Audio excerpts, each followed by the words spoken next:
Huwag niyo pong kalilimutang mag-subscribe and click the bell button para updated po kayo sa mga bago ko pang upload. Sa bintanang labas ng kanyang tanggapan ay tumanaw si Samantha sa laot dahil dito nakaharap ang kanyang opisina. Sinikap niyang huwag maalala ang nakaraan. Nitong nagdaang araw nahirapan siyang gawin ito. Nakasanayan na niyang mabuhay mag-isa. Pero tila dinadaing ng labis sa pangungulila ang kanyang katatagan. Pero kung mabubuhay pa siya ng 100 taon, talagang hindi niya makakalimutan ang anak na labis minahal. Pero nawala sa kanya. Nagpatuloy siyang mabuhay at nagpursiging umunlad dahil lamang sa kagustuhan. Kapag pinalad siyang mabawi pa ang anak, magiging maginhawa at maayos ang magiging buhay nito sa piling niya. Tumulo ang luha sa mga mata ni Samantha. Laging kumakawala ang kanyang mga luha kapag naiisip ang kaisa-isang anak na isinilang, si Tanya. Isinilang niya ito sa pagkadalaga dahil naging walang puso ang ama nito. Tahasan siyang tinalikuran nang malamang buntis siya. Sinaktan pa siya nito ng pisikal. Isinilang niyang mag-isa ang sanggol na gustong ipalaglag noon ni Christian. Dahil kailangan niyang maghanap buhay para buhayin ito, lumuwas siya sa Baguio para magtrabaho. Sa hindi pa ring malinaw ang kadahilanan, wala na ang bata nang balikan niya sa pinag-iwanan niyang ninang sa binyag. Ayon sa mga kapitbahay, namatay daw ang kanyang ninang at kinuha ng social welfare ang bata. Inuluwa sa Pampanga at inampon ng isang pamilya na hindi nalaman ni Samantha kung sino. Naging mabait sa kanya ang kapalaran matapos ang labis na paghihirap. Yumaman siya. Naging milyonarya at nabili niya ang La Isla Biel. Ang marahang pagkatok sa kanyang pintuan ay napaudlot sa pagbabalik tanaw ni Samantha. Dali-dali niyang pinahid ang kanyang mga luha. "Tuloy," sabi niya. Bumukas ang pintuan at pumasok ang kanyang assistant na si Tin Mendoza. "Good morning, Ate Samantha," bati ni Tintin at naupo sa silyang nasa harapan ng desk ng may-ari ng isla. Naupo na rin si Samantha. "Gusto mo daw akong makausap?" sabi ni Tin. Oo, Tin. Tungkol sa katapusang paghalal natin ng September Calendar Princess sa taong ito."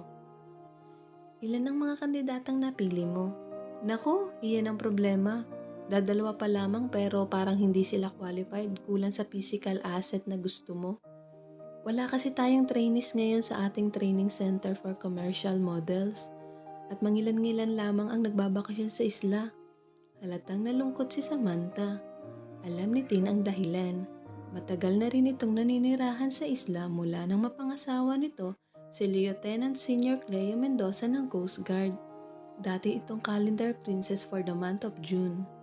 Binili nito at ng asawang si Cleo ang isang malaking lupain sa isla at doon na nanirahan dahil malapit doon ang trabaho ni Cleo.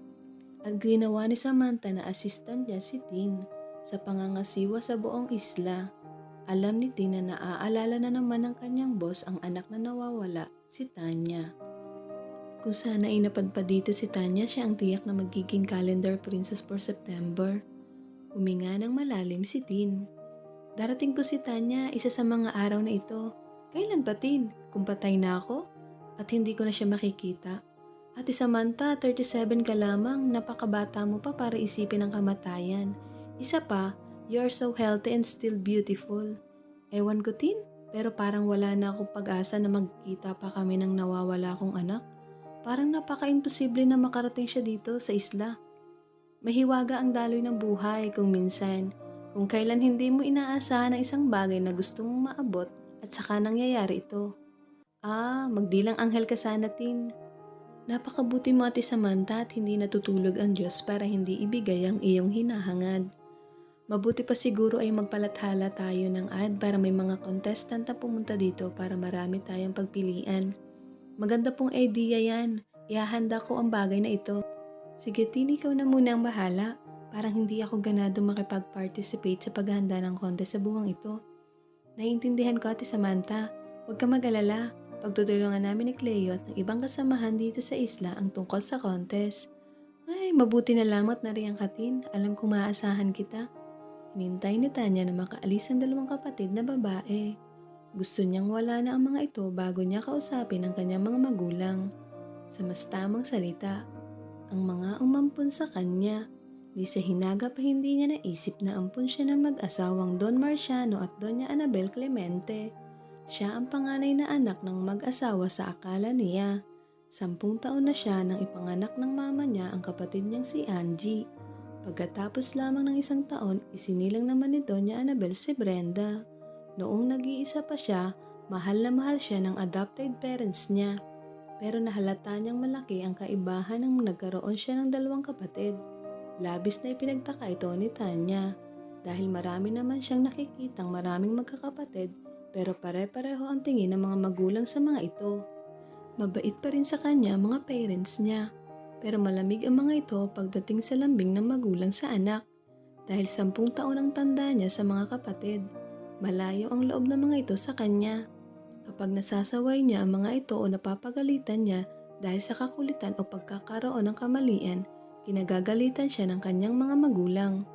Wala kang karapatang kagalitan sila Angie at Brenda. Ganoon ang madalas na sinasabi sa kanya ng kanyang mama. Naging malayo na ang loob sa kanya nang magkaroon ng pakiramdam ang dalaga na parang gusto siyang paalisin ng mga ito. Hindi nga lamang masabi sa kanya ng derechahan. Bakit kaya nagkakaganon sila sa akin, May? Tanong ni Tanya sa matalik na mag-asawa na kaibigan niya sa college. Ewan ko, pero hindi kaya ampun ka lamang, Tanya? Ano? Bakit mo naman naisip yan? Hindi mo ba nahahalata na wala kang anumang pagkakahawig sa kanila? Pero yung 2 mga kapatid mo, kuha nila ang pictures ng parents nyo. Nainis siya sa sinabi ng kaibigan. Pero may punto naman si May. Mula sa pagkabata, madalas nang marinig ni Tanya na hindi siya makamukha ng mga magulang. Paano ko kaya malalaman ito? Kung totoo ang hinala mo, pwede mong tanungin ang diretsahan ng papa at mama mo. Baka magalit naman sila sa akin. Yung mga katulong ninyo sa mansyon baka may nakakaalam tungkol dito. Bakit hindi mo sila tanungin? Bahala na. Pero ngayong nabanggit mo iyan, sisikapin kong tuklasin ang tungkol dito. Likas na masipag si Tanya. Kaya kahit na may katulong sila, naging ugali na niyang tumulong sa paglilinis ng bahay. At ang paborito niyang linisin at ayusin ay ang library and study room ng pamilya. Kasi habang naglilinis siya, sinasabayan niya ang pagtingin-tingin sa mga librong naroon sa mga stante. Mahilig siyang magbasa. Journalism ang kursong kinukuha ni Tanya dahil hilig din niya ang pagsusulat. Sa pagdaan ng mga araw, tuluyan ang nawala ang atensyon sa kanya ni Doña Annabel. Kapag namamasyal ito, sina Angie at Brenda palagi ang kasama. Ipinamimili ng mamahaling kagamitan pero madalas na hindi siya maalalang bilhan. Sa minsang pagtatampo, dumaing siya sa kanyang mama. Tila 2 na lamang ang inyong anak, mama. Hindi na yata ninyo ako naaalalang ibili ng kahit na ano. Para namang nakonsensya si Doña Annabel. Hindi naman, Tanya. Malaki ka na at kaya mo nang ibili ang mga kailangan mo sa iyong sarili. Samantalang batang-bata pa ang mga kapatid mo. Tinanggap niya ang kasagutan at binigyan ng halaga para hindi masyadong sumama ang loob niya. Heto ang pera, mag-shopping ka at bumili ng gusto mo. Sabi ng mama niya. Tinanggap ni Tanya ang malaking halaga pero hindi niya ginastos ito. Idinagdag niya sa kanyang savings sa bangko. May pakiramdam siya na balang araw, kailangan niyang lumayo sa nakilalang pamilya. May pagbabago naman siyang nakita sa kanyang papa. Tila naging malambing sa kanya ito. Madalas siyang bigyan ng pera at ipamili ng mamahaling damit at alahas. Huwag mo na lamang mababanggit ito sa mama mo o sa mga kapatid mo. Lagi sinasabi ni Don Marciano. Panay naman ang sang-ayon niya dahil wala naman siyang anumang mali siya sa mga nangyayari. Kasabay ng kabaitang ipinakita sa kanya ni Don Marciano, may kaibang napansin si Tanya sa paghawak sa kanya ng ama. Madalas siyang yakapin ng mahigpit. Lalo na kapag nagsosolo sila. Dating ganoon, hindi naman kalambing ang matanda. Naisip na lamang ni Tanya na hindi kasi masyadong close ang mga ibang anak ng Don. Kay Doña Annabel malapit ang mga ito. Naisip ni Tanya na baka naghahanap din ng pagmamahal ang papa. Pero naging alerto si Tanya. Dati ay hindi siya naglalak ng pintuan sa kwarto kapag natutulog. Pero nagsimula na siyang maglak ng pintuan na tila mayroon siyang kinatatakutan. Dinoble niya ang trangka ng kanyang pintuan mula sa loob. Nabawasan ang problema ni Tanya sa kanyang papa na maging abala ang matanda sa negosyo ng pamilya. Dahil sa ibang bansa laging bumabiyahe si Don Marciano para asikasuhin ang kanilang negosyo. Maraming mga sasakyan ang pamilya Clemente. Tatlo ang tsuper ng mga ito. Isa ang ginagamit ng mag-asawang si Don Marciano at Doña Annabel. Ang isa naman ay ginagamit ni na Angie at Brenda sa pagpasok at pagpunta kung saan-saan. May isang second hand na Toyota na isang batang-batang tsuper ang nagmamaneho. Ito ang ipinagagamit ni Doña Annabel kay Tanya. Ang tsuper na si Marco ang nagmamaneho ng nasabing kotse. Ito ang kotseng gamit na pamalengke ng katulong na naging kaibigan ni Tanya. Ang kanyang driver dahil napakabait naman ang lalaki. Taga Pangasinan daw ito at tapos ng vocational course sa electronics. Madalas kapag napapaaga ang uwi ni Tanya mula sa eskwelahan, hinihiling niya kay Marco na mamasyal muna sila bago umuwi.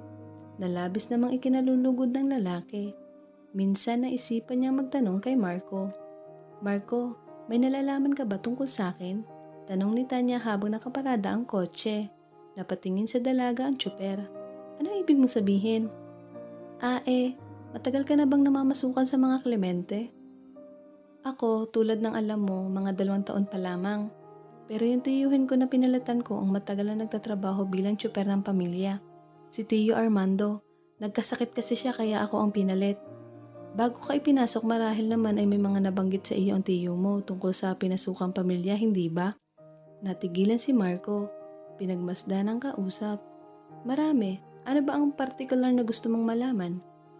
Tungkol sa akin, Marco, baka may mga nabanggit ang tiyo mo tungkol sa panganay na anak ng mga Clemente. Mayroon, Tanya, pero hindi ako nakakatiyak kung magugustuhan mong malaman ang tungkol dito. Bumilis ang adrenaline ng dalaga.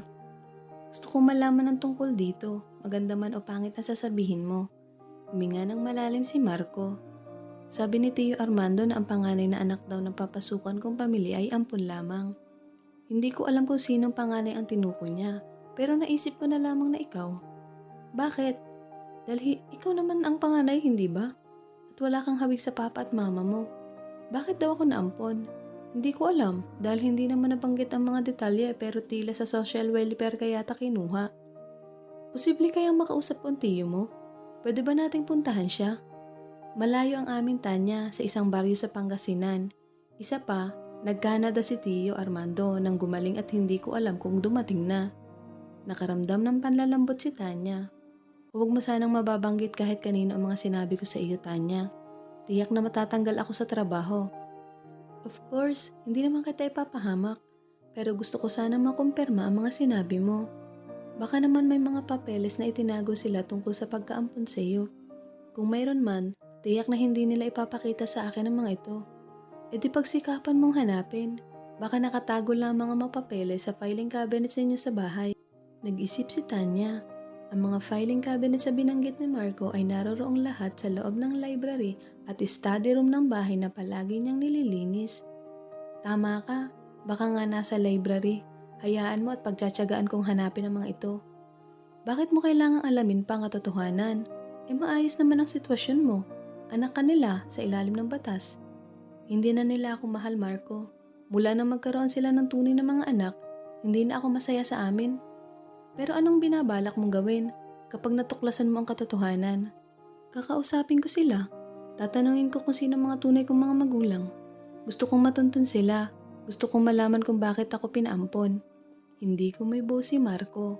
Napansin itong tumulo ang luha sa mga mata ng kausap. Isipin mo munang mabuti ang gagawin mong mga hakbang. Kung higit na makakabuti sa iyo ito, Tanya. Graduating na ako sa aking kursong journalism. Kaya ko nang tumayo sa aking mga paa. Pero paano kung hindi nila alam kung sino ang tunay mong mga magulang?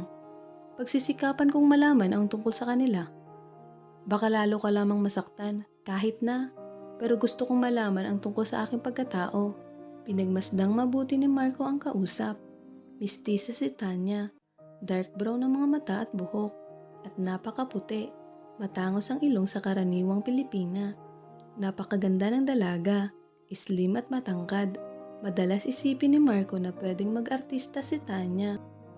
Para sa binata, isang masidhing kasiyahan ang nadarama kapag nag-uusap sila ni Tanya.